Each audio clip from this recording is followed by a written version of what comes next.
सभी मित्रों को रमेश खन्ना की ओर से नमस्कार। दोस्तों, पिछले दिनों एक फिल्म की शूटिंग के सिलसिले में मुंबई जाना हुआ तो वहां अपने बहुत से रंगकर्मी मित्रों से मुलाकात की। मित्र विवांशु वैभव, जो कि स्वयं एक प्रसिद्ध रंगकर्मी हैं, लेखक हैं,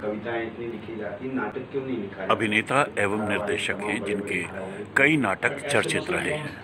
विवांशु जी की पत्नी मीना, जो रंगमंच की जानी मानी अभिनेत्री हैं, उनसे रंगमंच की यादों को ताज़ा करते हुए एक यादगार मुलाकात रही।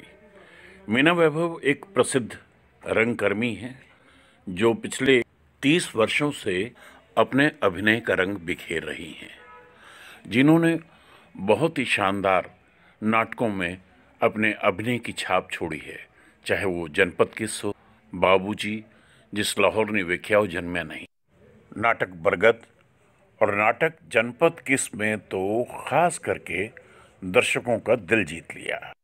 रंगमंच के बीते दिनों को याद करते हुए ये खुशनुमा पल, ये भावुक क्षण, उम्मीद है आपको पसंद आएंगे।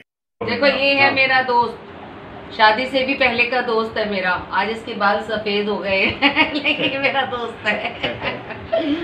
आज हम बहुत सालों बाद मिले हैं, मतलब मुद्दत हो गई है हमें ऐसे अगर हम देखा जाए तो सिर्फ एक तुम नाटक करने तब मिले थे, लेकिन सही ढंग से कहा जाए तो इस बात को भी 26 साल हो गए। 25-26 साल, जितना समय हमें मतलब मुंबई आए हुए हो गया। हाँ, तो उतना समय हो गया। आज बैठ के मेरा सबसे पुराना शादी से पहले का दोस्त है।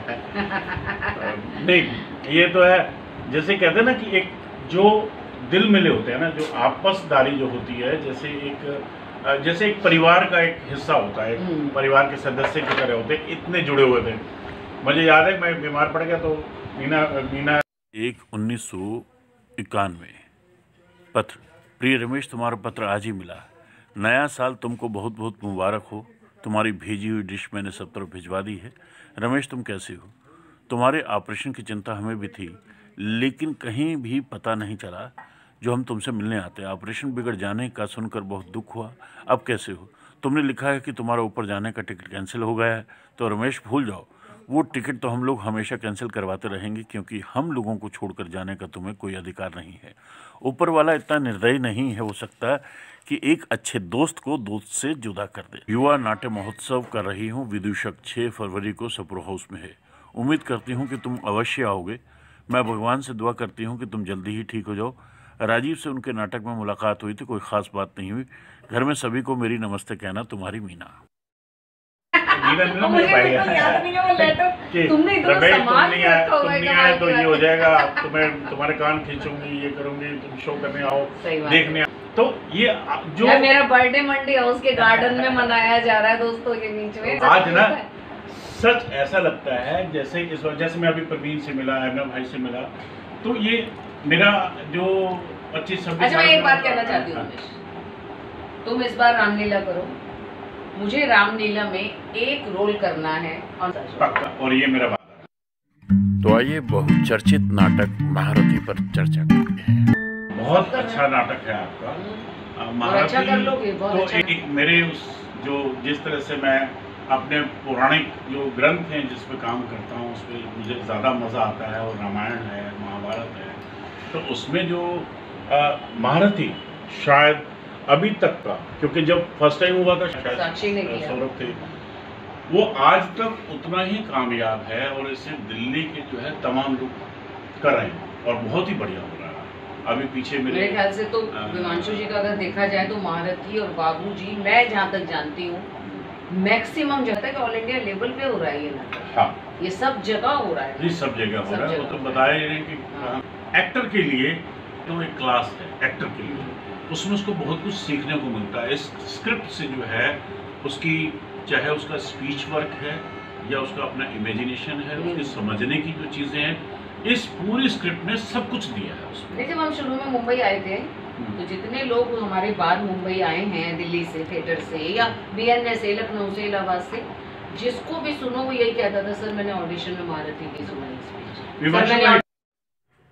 विवांशु वैभव भाई से मिलकर अति प्रसन्नता हुई।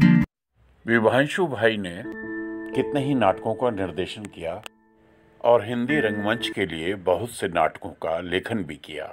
बाबूजी, कहो तो बोलूं, ठुमरी, मंथन, पांचाली, गुंडा और हाल ही में नसीबा वाली। विभांशु भाई के रंगमंच के सफर को आपके साथ साझा करते हैं। जय रंगमंच के सभी दर्शकों को रमेश खन्ना का नमस्कार। और मित्रों, आज मैं मुंबई में मीरा रोड अपने मेरे सीनियर विभांशु वैभव जी, मेरे दोस्त मित्र, और मीना मेरी बहुत अच्छी दोस्त और बहुत अच्छी एक्ट्रेस, हम लोग साथ साथ श्री राम सेंटर रेपेटरी में काम करते थे, उससे पहले भी करते रहे। तो आज जब आया तो मीना ने कहा नहीं, इसको तो मैंने ढूंढा है, फेसबुक पे ढूंढा, फेसबुक पे मैंने इसे देखा तो मैंने तुमको देखते ही मतलब मुझे लगा कि अरे ये कहाँ है, तो मैंने तुरंत फेसबुक पे मैसेज डाला कि रमेश तुम कहाँ हो? रमेश ने कहा मुंबई। मैंने कहा मुंबई हो तो भाई मिलो। तो बिना मिले मतलब जाना जो है वो क्या बात है, वेरी गुड। ये महारथी, अब इसी पे आ रहे हैं हम। तो ये महारथी विभांशु भाई जी का बहुत ही ऐसा नाटक है, शायद कोई भी रंगकर्मी इससे अछूता नहीं होगा। किया होगा, देखा होगा या इसको समझा होगा। जब से महारथी, मेरे ख्याल विभांशु कब से कर रहे हैं महारथी? 92 से, जब सौरभ भाई और आशीष जी ने कुछ किया था, है ना? कृष्ण सौरभ भाई ने किया था 91 से नहीं 92 से। okay. और संगीत नाटक अकेडमी के फेस्टिवल के लिए तैयार था। हाँ। और मनोज बाजपेयी ने भी इसमें कर्ण का रोल किया है, सौरभ ने किया है, आशीष विद्यार्थी ने किया है, नवाजुद्दीन ने किया है। हाँ। और अपना ये क्या, विजय अवतार सानी। तो ये जो है, ये महारथी विभांशु भाई का जो बड़ा ही खूबसूरत जो चर्चित नाटक जो है, वो मेरा आना तो और सफल हो गया कि इन्हीं के हाथों से मुझे जो है इनकी लिखी हुई महारथी जो है एक पुस्तक जो मुझे डेट की मुझे दी, और मेरे लिए तो बहुत कुछ कहते हैं ना कि बड़ा खजाना मिल गया। और नाटक विभांशु भाई के जो और भी जो थे चर्चित नाटक थे, बाबूजी में तो मैं भी रोल किया करता था, जगेश्वर करता था, और बड़ा अच्छा चर्चित प्ले था। करण साहब ने डायरेक्ट किया था उसे, बहुत बढ़िया था। हम सब थे उसमें, विभांशु भाई आप भी थे ना? बड़को नहीं थे, नहीं मैं रिपटी छोड़ चुका। तो उसमें फिर बड़को काली और आदित्य। अच्छा, काली दिन का आदित्य करता था। काली दिन का आदित्य श्रीवास्तव, और बड़काऊ का काली प्रसाद मुखर्जी करते थे। हाँ। और वाणी और मैं बाबूजी की पत्नी का रोल करते थे। और बाबूजी करते थे अपने एबनर सादिक और राजेश डबल कास्टिंग होता था। तो वो जो प्ले है वो आज भी वो दिलो दिमाग में उतना ही छाया हुआ है हम सबके, वो छूटता नहीं है। उसकी बनावट, उसकी जो कथा वस्तु थी एक कलाकार के इर्द गिर्द घूमती है कि मुझे वो अशोक कुमार की फिल्म आशीर्वाद याद आ जाती है, अगर आपको याद हो तो, है ना? कुछ उस तरह से एक कलाकार के पूरे जीवन को पूरी अपने उसी में ही उसी दुनिया में खोया रहता है, जिससे परिवार भी छूटता है, परिवार के अंदर टसल भी होती है उसकी, उसके बाद भी जाके जो है, और फाइनली जब उसकी जो मृत्यु होती है तो उसकी परंपरा को आगे बढ़ाते हुए उसका जो छुटकू है वो आ गया जाता है। तो एक शानदार मजेदार प्ले था। क्या है ना कि वो पूर्णतः एक कलाकार के जीवन और उसके संघर्ष पे आधारित नाटक था। इससे हर कोई रंगकर्मी या कलाकार या जो कलाकार न बन पाए, क्योंकि प्रवृत्ति सबकी कलाकार बनने की होती है, लेकिन जो नौकरी पेशा में भी चले गए तो वो भी जब नाटक देखते हैं तो उनको भी लगता है कि शायद उनके जीवन में ऐसे कुछ रहा, उनके मतलब उस तरह का रुझान रहा या उस तरह की इच्छा रही होगी जो दमित हुई, या किसी और वजहों से घर परिवार के अपने दबाव की वजह से लोग छूट जाते हैं इस तरह की कला के उसमें, क्योंकि कला एक संघर्ष मांगती है, बहुत कुछ आपको त्याग करना पड़ता है, तो कुछ लोग पीछे हट जाते हैं। तो इसलिए उस नाटक की सार्थकता इसी बात पे हुई कि हर आदमी उससे जुड़ रहा था। कलाकार जो करने वाले वो तो जुड़ ही रहे थे, जो दर्शक आ रहे थे ना वो भी उस नाटक से पूर्णतः जुड़ रहे थे, इसलिए उनको पूरा वो जीवंत नजर आता था। इसलिए सब ने उसका रसास्वादन किया, सबको मनोरंजक लगा और नाटक आज भी इसीलिए जीवंत है और पूरे भारतवर्ष में अलग अलग प्रांतों में अलग अलग भाषाओं में खेला जाता है। ये बहुत तारीफ की ये बात है कि इसे हर भाषा के लोग उसको खेल खेला रहे जाता हैं। है। हाँ। अब जैसे देखो ना, मैं अभी लाजपत नगर में अभी कुछ दिन पहले मेरे जो कुछ और मित्र हैं, कमल किशोर और गौरव शर्मा वगैरह, रश्मि थी एक, और इन लोगों ने अभी किया था आपका लाजपत भवन में महारथी। तो सारी यादें जो है फिर से ताज़ा हो गई कि ये नाटक दिल्ली में तो बाहर तो होता है कि दिल्ली में मतलब हर रंगकर्मी जो है ना, एक बार जैसे कहते हैं कि नहीं, एक बार हम अपने जीवन में इस महारथी को कर लें। मेरे दोस्त गौरव ने भी किया, इसको किसी कॉलेज में किया। तो ये कहते हैं ना, वो ये भी बता सकते हो कि ये नाटक अब प्रिंट में आ गया है। हाँ। और ये श्रीराम सेंटर के बाहर जो बुक शॉप है वहाँ पे अवेलेबल है। मतलब जो भी लोग महारथी के लिए, पहले हमारे पास बहुत से फोन आते थे कि इसकी कॉपी भेज दीजिए, तो अब हमने उन्हीं सब लोगों को मजेदार बात है, मुझे ऑनलाइन मंगवाने की जरूरत नहीं पड़ी। आज विवांशु भाई के हाथों से ही जो है ये महारथी जो है मुझे मिला है, तो ये तो मेरे लिए भी अमूल्य निधि है। और मतलब बहुत क्या है कि नाटक तो मैं लिखता ही रहा हूँ, अभी भी लिख रहा हूँ और ये कोई आत्मश्लाघा की बात नहीं है, आत्म प्रशंसा की बात नहीं है। अगर वैसे देखा जाए तो महीने में पूरे भारत में कहीं न कहीं मेरा नाटक, कोई न कोई नाटक मंचित हो। इस रंगकर्म की जो पड़ाव है, जो जर्नी है, वो थोड़ा सा उस पर प्रकाश डालें कि कैसे और वहाँ से लेके इस इतनी बड़ी लंबी यात्रा इलाहाबाद से जो श्रीराम सेंटर के रंगमंच से या उससे पहले बीएनए से शुरू हुई और आज किस मुकाम तक है और कहाँ है। तो नहीं, इस कोरोना काल में देखिए इतने वेबिनार हुए हैं और मैंने मैक्सिमम वेबिनार किए हैं, तो मेरे जीवन का पूरा वृत्तांत मतलब ऑनलाइन आपको किसी न किसी प्लेटफॉर्म पे पूरा मिल ही जाएगा।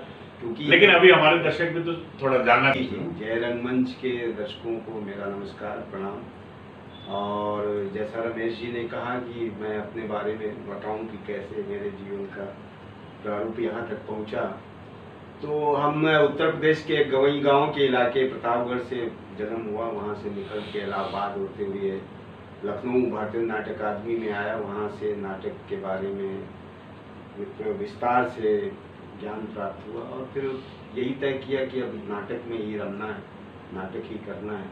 वहाँ से फिर श्रीराम सेंटर रिपेट्री में आए, जहाँ बतौर कलाकार भर्ती हुए, फिर वहाँ के रंगमंडल प्रमुख भी रहे और वहाँ से फिर नाटक लिखना शुरू किया। और उन दिनों एक शिकायत लोगों की आती थी कि बड़े बड़े लोगों में उठना बैठना हो रहा था। नेमीचंद जैन जी थे हमारे बहुत ही मतलब प्रशंसक और बहुत ही मेरे परम आदरणीय कारण जी थे। तो ये मामला जब से मैं सयाना हो रहा था नाटक में, तभी ये हो रहा था कि हिंदी में मौलिक नाटक नहीं है, नाटक की कमी है। तो वो मुझे एक सालता था कि क्यों नहीं है, हिंदी में इतना साहित्य लिखा जा रहा है, सब कुछ उपन्यास, कहानी, कविताएं इतनी लिखी जाती, नाटक क्यों नहीं लिखा जाता। तो पता चला नाटक लिखा तो जाता है, लेकिन वो रंगमंची दृष्टि से उस तरह से नहीं है, उस व्याकरण पे नहीं है कि लोग उसको मंचित कर सके। तो हम नाटक की लोग थे, नाटक के व्याकरण को जानने वाले लोग थे, नाटक में डिप्लोमा लिया था। तो मैंने इन लोगों से कहा कि मैं नाटक मौलिक लिखता हूँ, लेकिन दिक्कत ये हो रही थी कि सर्वाइवल कैसे होगा। हिंदी रंगमंच की स्थिति तब से वही है और आज भी वही है कि आप रंगमंच करके अपने परिवार को तो नहीं पाल सकते। वो हैं कुछ दुविधाएं उस तरह की हैं जो खत्म हो जानी चाहिए थी, लेकिन नहीं हो पा रही। उसके लिए दूसरे जरिए आपको अपनाने पड़ते हैं, या आप कहीं स्कूल में नौकरी करें या रिपेट्री ज्वाइन करें। लेकिन रिपेट्री में भी आप कब तक रहेंगे, एक उम्र होती है हर चीज़ की। तो फिर हमें मुंबई आना पड़ा। मुंबई में रह के हमने काफ़ी सीरियल और फिल्मों में काम किया, लिखे धारावाहिक, तमाम बड़े बड़े धारावाहिक लिखे। ऐसे मसलन कौन थोड़ा सा मतलब आप देखेंगे तो बी आर चोपड़ा के दुश्मन से लेके अधिकारी ब्रदर्स के कुंती, और सबसे पहली शुरुआत मतलब एक तरह से अगर देखा जाए तो मैं बालाजी का फाउंडर मेंबर हूँ और उनका पहला डेली शो जो उस तरह से कॉमेडी छोड़ के हम 5 के बाद जो पहला शुरू किया था इतिहास, उसका भी मैं राइटर रहा हूँ। और उसके बाद बहुत बड़े बड़े घरानों में काम किया। अधिकारी ब्रदर्स के साथ मेरा बहुत काम रहा और इस तरह से तो अगर गिनती गिनी जाए तो फिर हाँ, दूरदर्शन के लिए मैंने बहुतायत काम किया है। सहारा एक टीवी आता था, उनमें कदम नाम का ऐसा, दिव्या दत्ता उसकी मेन हीरोइन थी। तो ये सब इतने कामयाब शोज थे और काफ़ी लिखा। तो फिर एक सबका एक अंत आता है कि भाई बहुत हो गया, तो थोड़ा फिल्मों की तरफ और नाटक, क्योंकि पहला प्यार है तो नाटक के प्रति मेरा वही समर्पण जो पहले था। तो अब भी समय मिलता है तो आप सीरियल और फिल्म से हटके कुछ अपना रंग कर्म के लिए जो है पूरा कोविड उन्होंने नाटकों में बिताया, नाटक लिखने में। नाटक वही मैंने कहा कि मैं, क्योंकि मुझे पैसों की और उस प्रसिद्धि की उतनी भूख नहीं है, तो जब मुझे लगता है कि अब मेरे पास पैसे हो गए कि मैं कुछ साल जी सकता हूँ, तो फिर मैं अपने को रोक लेता हूँ, फिर नाटकों में पूरी तरह से रम जाता हूँ। या तो कहीं चला जाता हूँ वर्कशॉप करने या नाटक लिखने बैठ जाता हूँ। उस दरमियान कोई अगर मीडिया का काम भी आता है तो उनको मैं थोड़ा दूसरे दर्जे पे ही रखता हूँ। तो ये रहा है और कोरोना काल में भी मैंने उस समय का पूरा भरपूर लाभ उठा के नाटक ही लिखे हैं। कोई फिल्म नहीं सोची, कोई सीरियल नहीं सोचा, सिर्फ नाटक लिखा है। थोड़ा ब्रेक लेते हुए वापस आते हैं दोस्तों। बीच में हम थोड़े ब्रेक ले रहे थे क्योंकि बड़ी लंबी वार्ता है और बहुत जीवन के जो है मतलब हर रंग जो है विभांशु भाई ने देखे हैं और कुछ व्यक्तिगत भी कुछ प्रश्न करूँगा वो भी है वो भी पूछूंगा। तो हाँ, अभी पहले उससे पहले ये पूछना चाह रहा हूँ कि अभी आप इन दिनों अभी वर्तमान समय में क्या कर रहे हैं, कहाँ? अभी एक तरह से देखा जाए तो क्योंकि नाटक का रुझान जिस तरह से बढ़ गया है तो मुझे नाटक में ही काम करने को अवसर मिल रहे हैं।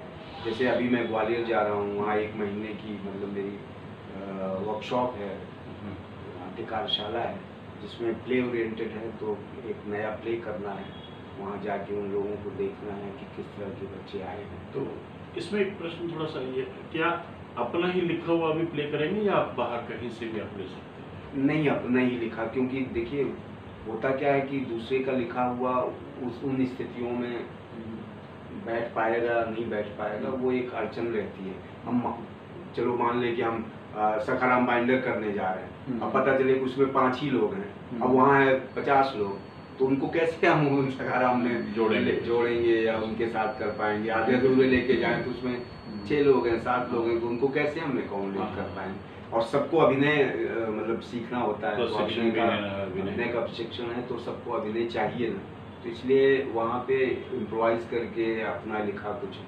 अभी कहाँ आपने जो है अभिनय वर्कशॉप जो है कार्यशाला जो है? मैंने तो अभी मतलब इन दिनों अगर देखें तो कोरोना के दरमियान से लेके भारतीय नाट्य अकादमी में मैं फैकल्टी में हूँ, वहाँ पढ़ाने जाता हूँ। जामिया यूनिवर्सिटी में पढ़ाने जाता हूँ, वहाँ बच्चों को एक्टिंग सिखाता हूँ। और MPHD भोपाल में ड्रामा स्कूल है, वहाँ सिखा रहा हूँ, वहाँ की फैकल्टी में हूँ। और अभी जैसे ग्वालियर जा रहा हूँ, ऐसे छुटपुट जगहों पे, अननोन जगहों पे भी मैं जाता हूँ जहाँ मैं कभी नहीं गया हूँ, वहाँ भी जाके नए लोगों को जोड़ के नया काम करने की प्रवृत्ति रही है। क्या है वहाँ सिर्फ मैं ये नहीं कि मैं एक तो अपना अनुभव तो बांटता ही हूँ, मैं उन नए लोगों से सीखता बहुत हूँ, तो उनसे बहुत ऐसी चीज़ें मिलती हैं जो मुझे मतलब मेरे व्यक्तित्व में निखार लाती हैं, मेरे दिमाग को पैना करती हैं। क्योंकि मैं ये भरा है तो इसको खाली भी करना होता है, तो ये मैं खाली करता हूँ नई प्रवृत्तियों से, नई बातों से, कुछ नए प्रोत्साहन से। जब तक पहले खाली नहीं करेंगे तो भरेंगे कैसे दोबारा? नया कैसे होगा, रचनात्मकता कैसे आएगी उसकी? कोशिश वही रहती है कि आप रचनात्मक बने रहें, तो नई नई चीज़ों पे बात करें, नए सब्जेक्ट, नए लोगों की तलाश रहती है, तो इसलिए मैं भटकता ज़्यादा हूँ, ज़्यादा नई जगहों पे जाने की कोशिश करता हूँ। भटकन से तो बहुत कुछ मिलता है कि जब उबड़ खाबड़ रास्ते मिलते हैं तो वहीं पे ही एक बनावट जो है एक नया आकार ले लेती है, एक नया रूप ले लेती है। अगर समतल है, सीधा है रास्ता, बिल्कुल साफ सुथरा है, तो उसमें शायद आप अपना क्या दे पाएंगे, कुछ नहीं। तो जब आपको टेढ़े मेढ़े रास्ते मिलते हैं तो मज़ा तो उसी में ही आता है, और वही एक कलाकार का जीवन भी है, और वही जो है उसकी जो आत्मा भी है कि नहीं मैं कुछ अलग से कुछ ऐसा कुछ करूं, कुछ ऐसा दूं, अपने स्टूडेंट को दूं या अपने दर्शकों को दूं, या जो इस नाट्य विधा में के साथ जुड़ना चाह रहे हैं या नहीं भी जुड़े हुए, तो कम से कम उन तक ये चीज़ पहुंचती है। तो वो क्योंकि उनके अंदर भी वो चीज़ें, वो कहीं ना कहीं हमारा साहित्य, तो कहते हैं ना कि वो साहित्य समाज का दर्पण है और ये सब, तो वो कहीं ना कहीं चेंज उनके अंदर भी पैदा करती है, वो लाती है जी। ताकि उसको तो क्योंकि देखिए ना, अगर आज लोगों को लग रहा होगा कि इनका जीवन मतलब इस प्रतिष्ठा का है, इस संपन्नता का है, लेकिन हमने तो वैसे ही जिया है ना, जो जिया है वही हम प्रदर्शित भी करते हैं। तो जीवन फिर आते हैं एक बार थोड़ा सा ब्रेक लेते हुए। आ जाओ, कमर्शियल ब्रेक खत्म हुआ। तो भाई हमारा जो है ब्रेक तो समाप्त हो गया। आप लोग तो हमारे इंटरव्यू के दौरान ही बीच में ब्रेक में ना आप लोग ऐड वैड दे सकते हैं। तो चाय पानी भी हो जाता है ना। तो हाँ, मैं अब आ रहा था कि वो कुछ अपने व्यक्तिगत जीवन के बारे में भी थोड़ा सा, हालांकि मैं साक्षी तो रहा और साथ ही रहा आपके, और कुछ खुद से आप बताएं कि वो पारिवारिक जीवन जो है उसमें थोड़ा सा हमारे लोग जाने।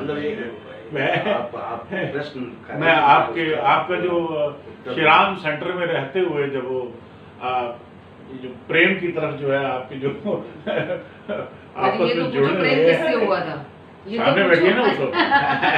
अच्छा हुआ है वो तुम जानते हो ना, तुम्हारे चेहरे मंच के लोग थोड़ी ना जानते हैं।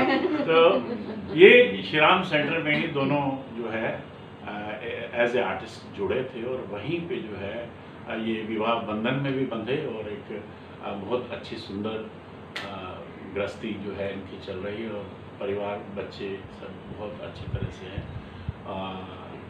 अब बड़े हो गए हैं बच्चे। तो मैं थोड़ा जानना चाह रहा था विवांशु भाई जी से कि मीना की ओर कैसे आकर्षित हुए और किस तरह से आपका जो है रुझान बढ़ा मीना जी के। मीना मेरी बहुत पुरानी दोस्त थी, इनकी शादी से पहले, है ना। बिल्कुल। तो इसीलिए आप पूरे आधिकारिक तौर पे टटोल रहे हैं। वो कारणों को जानना चाह रहा था कि कैसे वो मीना की चमक ने जो है आपको प्रभावित किया।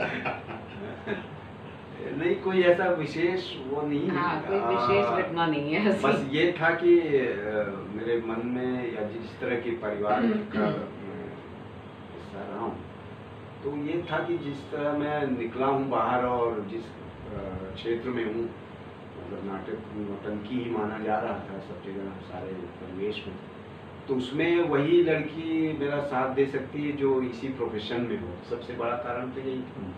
तो और ये भी था कि मतलब ज़्यादा कुछ नागवार न गुजरे परिवार के लिए, तो एक ही बिरादरी की लड़की है, ये भी एक, मतलब मैं उन संयोगों की बात कर रहा हूँ जिससे एक्सेप्टेंस आसानी से हो सके। मैं रिवोल्यूशनरी रहा हूँ, लेकिन इतना रिवोल्यूशन नहीं शायद मैं बचा पाता, या मेरे परिवार के लोग नहीं सहन कर पाते। उनको धीरे धीरे से दोस्त दिए मैंने, लेकिन ये हैं, मतलब उस क्रांतिकारिता रही है, लेकिन मैंने बहुत ही आसान तरीके से उनको सहेजा है, उस परिवार को भी, अपने माता पिता को भी सहेजा है। कि जैसे सबसे बड़ा तो यही था कि उस तरह की ब्यूरोक्रेटिक फैमिली से इस प्रोफेशन में आना, नाटक में आना। मेरे परिवार में कोई भी ऐसा नहीं है जो नाटक नौटंकी या साहित्य या किसी कला विधा से जुड़ा। पढ़ना पढ़ना देखना दिखाना एक अलग बात होती है, लेकिन प्रोफेशन चुनना ऐसा कोई पीढ़ी में भी नहीं था, किसी पीढ़ी में भी नहीं। तो वो एक बड़ा झटका था परिवार के लिए। फिर दूसरा झटका ये शादी का था। तो यही दो बड़े डिसीजन होते लाइफ के आपके, और दोनों ही मैंने अपने हाथों से किए, इसमें किसी की अनुमति नहीं दी। हाँ, सिर्फ बताया मैंने, लोगों को सूचना दी कि अब मैं ये डिप्लोमा लेने जा रहा हूँ नाटक में, नाटक करना चाहता हूँ, या अब मैं एक शादी करने जा रहा हूँ, अब ये लड़की है, अब आगे का आप लोग देखें। तो मैंने वो सुपुर्द कर दिया, माँ बाप राजी हुए, और जिस ढंग से शादी होनी थी वो हुई, जैसे पारंपरिक ढंग से होती है। तो ऐसे ही हुआ। इसके पीछे यही सब कारण है। उस शादी में तो हम भी शामिल थे। पंगड़ा नाचे, पंगड़ा नाचे। मेरा तो आदमी पूरा मंडी हाउस था एक तरह से, पूरा मंडी हाउस बहुत एंजॉय किया था हमने उस विवाह उत्सव में। हाँ मीना, कुछ तुम बताओ भाई, कैसे क्या रहा तुम्हारा विवांशु जी का जो सफर लेखन का, तुम्हारा एक्टिंग का, और किस तरह से तुम्हें कहीं ऐसा बीच में नहीं लगता था कि बड़ा मुश्किल हो रही है, या किस तरह से होगा आगे, कैसे चलेंगे? क्योंकि ये एक तरफ वर्कशॉप लेने में व्यस्त, नाटकों में अपने उसमें लेखन में, और तुम्हारा जो एक्टिंग का अपना एक संघर्ष है वो भी अलग बराबर साथ साथ चलता रहा। और अच्छे आर्टिस्ट हैं मीना, और मैं तो बहुत पसंद करता था। भाई एक्टर इतनी अच्छी हैं कि मुझे मीना आती थी तो हमें मतलब एक प्रसन्नता होती थी कि जो परफॉर्मेंस का लेवल है वो अपने आप में कमाल का होता था। तो थोड़ा अपने जो थिएटर के जो रंगमंच का जो तुम्हारा जो यात्रा है उसके बारे में थोड़ा कि मेरा भी यही है कि मुझे ये नहीं पता था कि मैं रंगमंच की कलाकार बनूंगी। कलाकार मेरे अंदर था बचपन से था, क्योंकि मैं बचपन से बड़ी बिंदास रही हूँ। मैं स्कूल में जब पहली दूसरी तीसरी में भी पढ़ती थी तो मैं जितने भी प्रोग्राम स्कूल में होते थे मैं सब में पार्टिसिपेट करती थी, सिंगिंग करती थी, डांस करती थी, सब कुछ। तो मंच से जुड़ाव था, मंच पे चढ़ना मुझे बहुत अच्छा लगता था। मंच पे जब मैं कुछ करती थी तो लोग जब ताली बजाते थे तो वो मुझे बहुत अच्छा लगता था। तो शायद वो अच्छा लगना इतना परिपक्व, इतना मैच्योर होता चला गया कि जब मैं बड़ी हुई तो मुझे अचानक ये जो नाटकों की दुनिया से जो मेरा सरोकार बढ़ा ना, तब मुझे ऐसा लगा कि अरे ये मैं शायद बचपन से जिस कला को पसंद करती थी उसने ये एक मंजिल ली है। तो नाटक में एक्ट्रेस बन जाऊंगी ये मुझे नहीं पता था। ये मेरा जो शौक था, मेरा जो पैशन था वो मुझे यहाँ तक लेकर आया है। मैंने कहा ना, मुझे मंच पे चढ़ने का शौक था, लोगों की जब तालियां बजती थी मेरे लिए तो वो मुझे अट्रैक्शन मेरे को यहाँ इस मंजिल तक लेकर आया। तो मेरी शुरुआत भी बहुत वैसी है, अचरज वाली है। और तुमने जटिलताओं की बात करी तो पूरी जटिलताएं, पूरी मुश्किलें, पूरा स्ट्रगल वो मैंने पूरा महसूस किया है, सब कुछ मैंने फेस किया है, हर चीज़। हाँ, लेकिन थिएटर में जब मैंने अपनी रुचि बढ़ाई तो थिएटर मुझे मिलता चला गया। जहाँ से मेरी शुरुआत हुई, मेरी टाइम्स ऑफ इंडिया से शुरुआत हुई थी। टाइम्स ऑफ इंडिया में प्ले वगैरह होते हैं सालाने, वहाँ से मेरी एक दोस्त ने शुरुआत करी थी। ब्रेक ले लो रमेश, है ना, कुछ गड़बड़। और मजा में वैसे कितने बड़े बड़े डायरेक्टर के साथ काम कर लिया। ये नहीं देखेंगे आप, नेशनल फिल्म डायरेक्टर सारे भाग्यशाली हैं। हम लोग बीवी कारण के साथ काम किया, बीएम शाह के साथ काम किया, फुल्ली एंजॉय करा है थिएटर की लाइफ को। मजा मजा विवांशु भाई बिल्कुल अच्छा लगा। ये कुछ खाओगे? बिल्कुल। देखो, तुम दोनों कब के मतलब शादी से पहले के दोस्त हो, साथ में काम किया, लेकिन तुम रमेश खन्ना मेरा दोस्त है, ये बात इनके मुंह से जब से मैं जुड़ा हूँ यही सुनता आ रहा हूँ। इसमें कभी इसमें कोई शब्दों में इधर उधर कोई हेरफेर नहीं पैदा हुई। और आज भी दिन भर में 10 बार पहुंच चुकी हूं मैं। आज भी इन्होंने ये नहीं कहा कि रमेश खन्ना जिसको मैं भी जानता हूँ वो मेरा भी दोस्त हो सकता है या मेरा दोस्त है, इन्होंने कहा नहीं रमेश खन्ना मेरा दोस्त आ रहा है। बच्चों से भी यही कहा, मतलब मेरे लिए बड़ी। और शायद मैं यही इसके लिए संबोधन करती हूँ, यही हमेशा मेरा संबोधन तुम्हारे लिए यही रमेश खन्ना मेरा दोस्त, हमारा दोस्त अब आज तक नहीं बोल पाएंगे। इन्होंने कहा मेरा दोस्त। सच बात है, रमेश मेरे शादी से पहले के दोस्त हैं। और थिएटर में जब मैं आई, मंडी हाउस जिस जगह का नाम है, जो जादुई जगह है हमारे लिए, मैजिक जगह है, जिसका नशा जब चढ़ता है तो फिर आज तक नहीं उतरता, ये ऐसा नशा है। उसमें थिएटर का नशा, उसमें कोई और नशे की बात मैं नहीं कर रही हूँ, थिएटर का, अभिनय का नशा जो हमें मंडी हाउस में जाके जो माहौल मिला, वहाँ से मुझे मंडी हाउस में आकर एमेच्योर थिएटर करने का बहुत मौका मिला, जिसमें मैंने और रमेश ने काम भी किया है। हमने पहले कुछ नाटकों में, फिर एक मेरे अच्छे दोस्त अजय मनचंदा, मेरी दोस्त ज्योत्सना मुझे मिली, जिन्होंने मेरी एक सीढ़ी और आगे मुझे बढ़ाया अपने नाटकों में लेकर, फेस्टिवल नाटकों में लेकर। फिर मुझे एक सीढ़ी और मिली श्रीराम सेंटर रेपेट्री, और श्रीराम सेंटर रेपेट्री जैसे मेरी मंजिल थी नाटकों की। बाकी तुमसे तो कुछ छुपा नहीं है, हमने श्रीराम में मैंने 7 साल प्रोफेशनल काम किया है, और मैं एक ग्रेट एक्ट्रेस थी वहाँ की, मेन रोल करती थी सभी प्लेज में। और वहाँ पे कौन सा नाटक ज्यादा तुम्हें अपने सबसे करीब लगता है? सारे। जनपद किस मेरा फेमस, उसमें मेरे को पहली बार में मुझे इस बात की खुशी है कि जनपद किस में विवांशु भाई का रोल मुझे करने को मिला। जनपद किस मतलब अच्छा है, क्योंकि रंजीत भाई ने मुझे पहली बार मेन रोल दिया था, एक प्रेमिका का रोल था उसमें, और उसके बाद मैंने रेपेट्री में जितने भी नाटक हुए मुझे सभी डायरेक्टरों ने पसंद किया। राजेंद्र नाथ जी ने, बाबा कारंत के साथ तो मैंने असिस्टेंट भी बनी मैं उनके प्ले में। और श्रीराम सेंटर में मैंने भरपूर थिएटर किया। श्रीराम सेंटर में मुझे मेरी थिएटर की मंजिल मिली।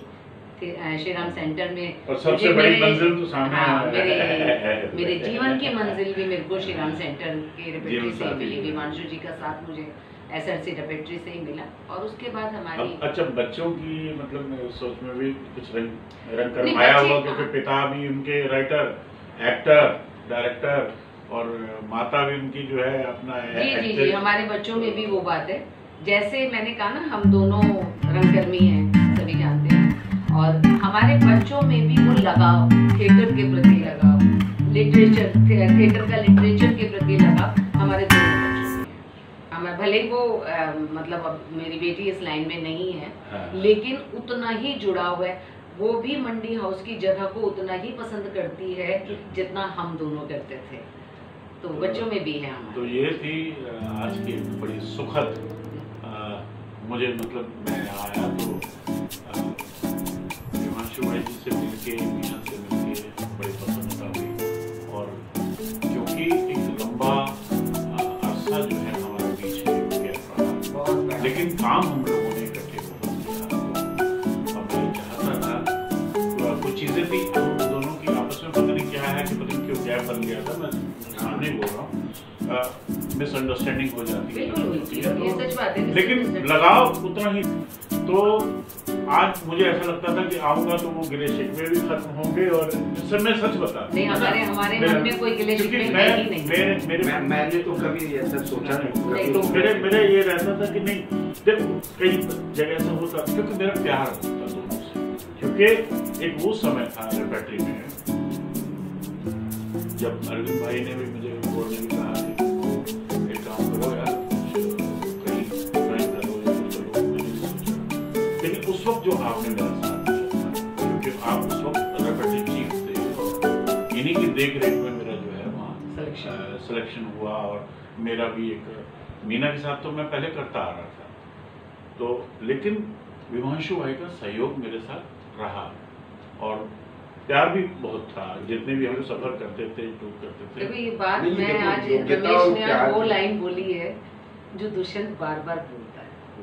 नहीं, ये रिपीटेशन हुआ है रमेश, जो तुमने लाइन विवांशु जी के लिए बोली कि विवांशु जी का बहुत बड़ा हाथ है। मुझे ये बहुत कम लोग रियलाइज करते हैं कि एक जुनून, एक प्रतिबद्धता तो जो आप लोगों में थी बाहर रहते हुए, और मैं जब रेपेट्री से निकलता था तो मैं देखता था कि कौन लोग बाहर हैं और किस तरह से कर्मठ हैं, उनमें किस तरह की काबिलियत है। और क्या जब मुझे वो हक हासिल हुआ तो मैंने उन्हीं लोगों को चुना जिनको ज़रूरत भी थी उस वक्त। उनको उस तरह के प्लेटफॉर्म की ज़रूरत थी, प्रोफेशनल काम। और उन्हीं लोगों, चाहे वो दुष्यंत चौहान रहा हो, तुम रहे हो, ऐसे कई नाम हैं, 4-6 लोगों को मैंने रेपेट्री में अपने पूरे अधिकार से डाला था। उसमें थोड़ा पन्ना जी का जो उस समय वो थी सर्वे सर्वा, तो उनका कुछ नहीं, उसी वजह से मतांतर भी हुआ था। लेकिन मैंने प्रोफेशनल थिएटर करने का जो है जो अवसर जो मिला है, तो उसके लिए मतलब खैर आदमी जीवन भर नहीं भूलता है कि जहाँ कोई जब आपके कहते हैं ना कि सहयोग देते हैं, या यूँ कहें कि सीधा सर पे हाथ रखते हैं, तो कोई ना कोई तो होता ही है आपके जीवन में कि एक स्टेप से अगर अगले स्टेप पे भेजना है तो कौन उसमें माध्यम बनेंगे या कौन सहारा बनेंगे। तो ये मैं भी कभी नहीं भूल सकता, क्योंकि लेकिन मेरे को ये लगता है कि जो पिछला समय थिएटर से जुड़ना, थिएटर करना, कुछ सच्चाई का, हाँ सच्चाई का था। और कितना स्ट्रगल था, लेकिन हम कितना खुश रहते थे। कितनी कम सैलरी थी, कितने खुश रहते थे। थिएटर के लिए भी वो जो वक्फा आज गुजरा है, वो जो पीरियड है ना, उसको आप आगे से बढ़ा के भी जोड़ सकते हैं। आप 70s 80s से भी पकड़ के चले, 80s से लेके जो 90 तक का जो समय है, 92 93 4 तक, वो जो आप हिंदी रंगमंच को आप एक बार पलट के देखेंगे या दिल्ली रंगमंच को जाकर आप देखेंगे, तो जितनी गहमा गहमी, जितने कलाकार, जितने नाटक उस दरमियान हुए हैं, वो आज नहीं है। और जिस पैमाने पे हुए हैं, जिस स्तर के हुए हैं, वो आज आपको ढूंढने से भी नहीं मिलेगा। खैर बहुत हम बहुत खुश थे। आज की दिल्ली बातचीत में जो जब है, थिएटर करते थे तो हम बहुत खुश थे, बहुत ही एंजॉय करते थे, कम पैसे में गुजारा करते थे, बिल्कुल। फिर भी खुश रहते थे, दोस्तों से इस मिलते चर्चा थे, को फिर भी हम खुश आगे रहते थे। बढ़ाएंगे क्योंकि इसको बहुत कुछ कहने नहीं, हाँ, इस चर्चा को अगली आगे बढ़ाएंगे। मुलाकात में जब तुम अगली बार मुंबई आओगे। लेकिन बहुत अच्छा रहा कि आज का दिन जो है वो सफल हुआ और एक अच्छी बातचीत हुई। और विभांशु भाई जी के बारे में एक जो इनका जो रंगमंच की जो यात्रा है उससे एक कहते हैं ना रूबरू होना लोगों का, दर्शकों का, हमारे जय रंगमंच के जो देखने वाले हैं उनका, मैं तो ठीक है, मैं जानता ही हूँ सब। जय रंगमंच वालों को हमारी ओर से, विभांशु जी की ओर से, मैं मीना वैभव की ओर से बहुत बहुत नमस्कार। जय रंगमंच में और लोग भी आइए, रमेश बहुत अच्छे होस्ट हैं, रमेश बहुत कुछ कर सकते हैं इस मंच के लिए, आगे बढ़िए और जय रंगमंच से जुड़िए, मेरी ये कहना है। धन्यवाद। नहीं, हम एक अच्छे दोस्त हैं। वो बीच में एक मिसअंडरस्टैंडिंग थी थोड़ी सी, और ऐसा कुछ नहीं है, और मैं आज भी नहीं याद करती उस बात को, मैं क्योंकि वो एक अच्छी चीज नहीं थी जो हुई थी मिसअंडरस्टैंडिंग, मैं नहीं याद लेकिन करना मीना, चाहती। मैं ऐसा लगता है ना जैसे हाँ, शुद्ध जैसे होता है ना, एक आध्यात्मिक कह लो, कह लो। हम लोग बड़े वो हो गए हैं, अध्यात्म से जुड़े हुए हैं दोस्त, जहाँ मतलब हमारी दोस्ती अध्यात्म वाली हो गई है ना?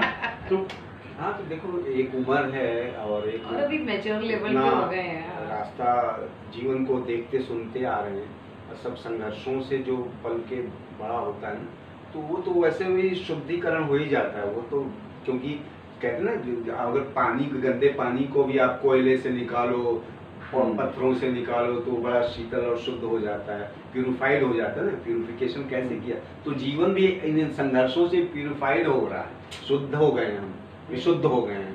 तो कोई मलाल या कोई गिले शिकवे वो एक दरमियान बात होती है, वो खत्म कब के खत्म हो जाते हैं। रमेश, तुमको मैं बताऊं क्या समझ रही हूँ, तुम एक बहुत सीधे सच्चे इंसान हो। ये मेरे लिए बड़ी अच्छी बात है। हाँ, मतलब मीना मैं जो फील करती हूँ, तुम बहुत सीधे सच्चे इंसान हो। पता नहीं तुम इस दुनिया में कैसे आते हो। मेहनती बहुत हो, लेकिन अपनी मेहनत का फल लेना नहीं जानते, या भगवान पता नहीं पूरी तरीके से देता नहीं है। मेहनती बहुत हो। मैंने तुम्हारे साथ जो हमने नाटक किए वो तो तुम छोड़ दो, तुम्हारे साथ जो रामलीला वाला पीरियड बिताया है ना, मैंने तुम्हारी मेहनत देखी है। मैं हमेशा ये सोचती थी ये तो लाखों कमा सकता है, ये लाखों दिलवा भी सकता है लोगों को लाखों दिलवा भी सकता है और लाखों कमा भी सकता है, लेकिन ये बंदा है ना सिर्फ ऐसे ही रह जाता है। मुझे नहीं पता तुम्हारे साथ क्यों होता है ये जीवन में, मैं नहीं जानती। मैं अपने भगवान से जरूर ये बात पूछती हूँ कि तू अच्छों के साथ फिर अच्छा करा कर, बुरा मत करा कर। अच्छे हो, तुमने जीवन बिता लिया यहाँ तक, और आज भी मैं देख रही हूँ, आज भी तुम स्ट्रगलर ही हो एक उसी तरीके के, लेकिन खुश हो। अच्छा। तुम्हारे चेहरे पे एक मुस्कान रहती है, वो तुम्हारी जिंदगी है। और ये जो तुम्हारी सफेद दाढ़ी और सफेद बाल ना, ये तुम्हारा एज या बुढ़ापा नहीं दिखा रहे, ये तुम्हारी प्योरिटी दिखा रहे हैं। तुम एक सोल हो, अच्छी प्योर सोल हो, ये तुम्हारे बाल और तुम्हारी दाढ़ी से। चांदी आ गया तुम्हारे पास। इसको नहीं, मेरे शब्दों को वो मत लेना, मेरे पास वैसे शब्दों का भंडार नहीं है। विभांशु जी हैं राइटर, मैं नहीं हूँ राइटर, मेरे पास ज्यादा शब्द है, लेकिन मैं जो भी बोलती हूँ मैं दिल से बोलती हूँ, मैं जो भी बोलती हूँ यहाँ से बोलती हूँ। और तुम ऐसे ही सच्चे बने रहो। मुझे नहीं मालूम इस जन्म में भगवान तुमको क्यों नहीं दे रहा भरपूर, लेकिन इसका इस कर्म का ना तुमको किसी और जीवन में तो जरूर मिलेगा। अभी समय है, अभी पता नहीं, मैं मेरे भगवान से दुआ करूंगी कि इसको इस जन्म में दे दीजिए जो देना चाहती है, मैं ये चाहती हूँ। चलो, आपकी दुआएं बिल्कुल मिलेगा। आपकी जो दुआएं हैं ना, वो मेरे लिए उसकी कीमत। दुआएं नहीं, हम ऐसा फील ही करते हैं, हम ऐसा चाहते हैं ऐसा। और आज तुम्हारा आना मुझे बहुत अच्छा लगा, और मुझे इस बात पे बहुत गर्व हुआ जब मैंने रात में कहा ना मिलो और आओ। मैं अपने ऊपर गर्व कर रही थी कि मैंने अधिकार से अपने एक दोस्त को बुलाया है। ये बात मैं अपने पे भी गर्व कर रही थी कि ये ऐसा हमें करना भी चाहिए। मुझे ही नहीं करना चाहिए, औरों को भी करना चाहिए। ये जेस्चर औरों का भी होना चाहिए, ये होना चाहिए। मुझ में आज आया है तो औरों में भी आना चाहिए, अधिकार से आप बुला सकते। और हम है ना हमेशा सभी को बड़े प्यार से ही बुलाते हैं हम लोग हैं ही ऐसे। नहीं, असल में जब दोबारा बात हुई ना, क्योंकि काफी गैप के बाद वो बात हुई थी, तो तुमने पता नहीं वो मंडी उस कैसे पूछा नाटक देखने, कितना खुश हाँ था, ये कितने जोश और जबकि से। पूरा नाटक देख के भी नहीं गया, कह रहे बस मैं तुम्हें देखने आया हूँ, तुमसे मिलने आया हूँ, थोड़ी देर देख लूंगा, मिलके बस इतनी सी बात हमारी हुई है। बहुत उनके बाद तो ये समझो। बोले मीना आई हुई है, ये कौन देता है, ये आपके सच्चे दोस्त ऐसा एक्सप्रेशन देते हैं, ओ मीना मैं आऊंगा मिलने यार, मैं आऊंगा हर हाल में, तो कौन करता है। अभी आज ये मीरा रोड आ गया और बाय बस आया है, मैं तो सोच रही थी शायद हिम्मत हार जाएगी।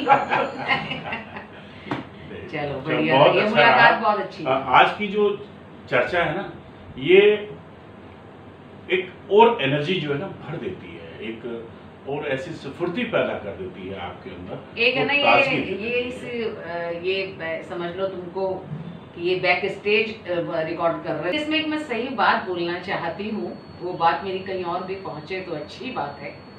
मुझे सबने सराहाया दिल्ली में, मैं जब रंगकर्मी रही दिल्ली में जितने समय तक, इवन मैं मुंबई में भी हूँ, सक्रिय हूँ, एक्टिव हूँ, काम कर रही हूँ, यहाँ के एक बहुत बड़े ग्रुप अंक थिएटर से जुड़ी हुई हूँ, दिनेश ठाकुर जी का ग्रुप है, वहाँ से मेरा थिएटर आज भी चल रहा है और मैं अभी भी काम कर रही हूँ थिएटर पे विभांशु जी की लिखी हुई स्क्रिप्ट के ऊपर, और मैं दुआ करती हूँ कि वो जल्दी मंचित होने वाला है।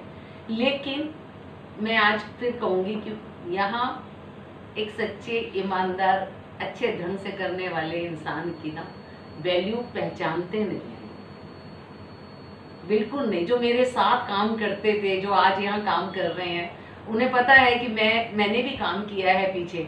अब जब नहीं करूंगी लगातार काम, तो वो काम पे फर्क तो पड़ता ही होगा। हो सकता है मेरा स्तर थोड़ा एक्टिंग का थोड़ा डाउन हुआ होगा, लेकिन यहाँ पे बहुत कम लोगों को पहचान है अच्छे काम करने वालों की, ये कद्र नहीं कर रहे हैं लोग, पता नहीं क्यों भाई।